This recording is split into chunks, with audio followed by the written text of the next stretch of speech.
Para falar sobre a Vanusa, a gente recebe aqui agora ao vivo o jornalista Mauro Ferreira, crítico de música. Mauro, bom dia, obrigado por estar conosco aqui na Globo News para falar sobre a Vanusa, uma cantora que chama a atenção não só pela carreira que ela teve desde os anos 60, mas a gente viu ali aqueles momentos em que ela teve problemas ali para cantar e ela conseguiu voltar, retomar a carreira. Isso chama muita atenção, né?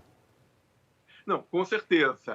Em 2009, quando aconteceu aquele episódio do Nacional, a Vanusa virou, infelizmente, um folclore na internet, o tal meme. Então, era uma coisa que doía muito quem, como eu, acompanhou a trajetória dela nos anos 70, porque era uma cantora que foi muito importante naquela década, especialmente. Ela não conseguiu se manter nos anos 80 com o mesmo brilho e a mesma projeção, mas ela deixou uma história. E quando essa história do hino nacional aconteceu, isso pareceu que encobriu toda a trajetória dela. E de qualquer forma, ela teve essa virada, ela conseguiu gravar aquele disco produzido pelo Zé Cabaleiro, é um bonito disco, o Vanusa Santos Flores. Foi difícil gravar, não foi tão fácil assim, porque ela já tinha alguns problemas mesmo de saúde, mas a Vanusa deixa um legado. Então, eu acho que é importante ressaltar que ela não é aquele episódio do hino nacional. Aquilo é um triste episódio na vida dela, mas um episódio que não tem nem significância diante do que ela deixou desde os anos 60, que é quando ela começa, né? Ela começa na Jovem Guarda. Mauro, você fala que acompanhou muito ela, né, essa trajetória, principalmente na década de 70. Então, eu queria que você destacasse justamente o que há de mais marcante para você, deixando de lado esse episódio do hino nacional e valorizando esse momento que para você é o mais importante. Não, sem dúvida.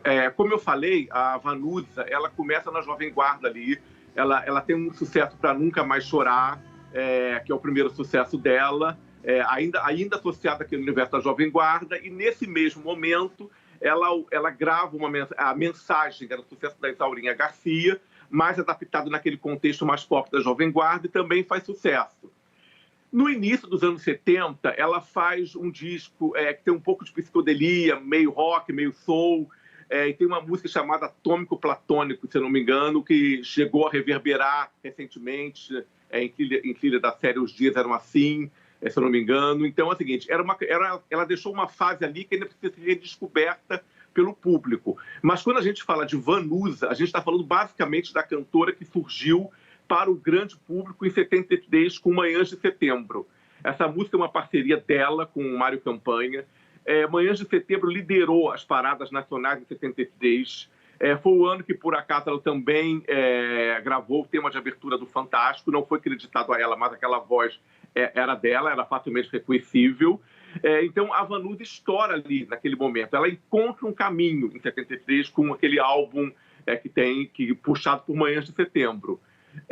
Em 74, ela faz um novo disco, que tem Sonhos de um Palhaço. Na época, ela já era casada com Antônio Marcos, com quem ela se casou em 72. Então, a música que se destaca nesse disco é Sonhos de um Palhaço, que é do Antônio Marcos. E ele também grava, mas também faz sucesso com ela. E em 75, ela faz aquele disco que é considerado uma obra-prima, que é o Amigos Novos e Antigos. É um disco de uma aproximação com o MPB, porque é preciso contextualizar. A Vanusa era uma cantora vista como popular. Assim, ela não tinha aquela pecha de cafona, mas ela estava enquadrada num segmento mais popular que não abarcava a MPB, que era mais elitizado. Onde vinha Elis, Gal, os grandes compositores. E nesse disco, Amigos Novos e Antigos, de 75, ela consegue se aproximar da MPB. Ela lança o Congênito, do Luiz Melodia, que era uma música inédita. A faixa título, Amigos Novos e Antigos, era do João Bosco e do Aldir Blanc, que a Maria Alcina tinha gravado sem repercussão, mas foi a Vanusa que deu uma projeção. Nesse disco tem Coração Americano, que é uma parceria inusitada do Antônio Marcos com o Fagner. Então, assim, é um grande disco. A Vanusa sempre foi uma grande cantora, mas, ao mesmo tempo, a gente sempre teve a percepção, quem viveu os anos 70, eu já acompanhava, não estava ainda na profissão de crítico musical, mas já acompanhava, então sempre tinha aquela percepção, assim, a Vanusa é uma grande cantora que não tinha encontrado o reconhecimento devido Então, nesse disco, ela consegue um pouco. Esse disco tem um prosseguimento em 77, que é um disco chamado 30 Anos, que aludia justamente ao fato dela estar fazendo 30 anos em 77. Nesse álbum, ela apresenta o avô Raito, Zé Ramalho.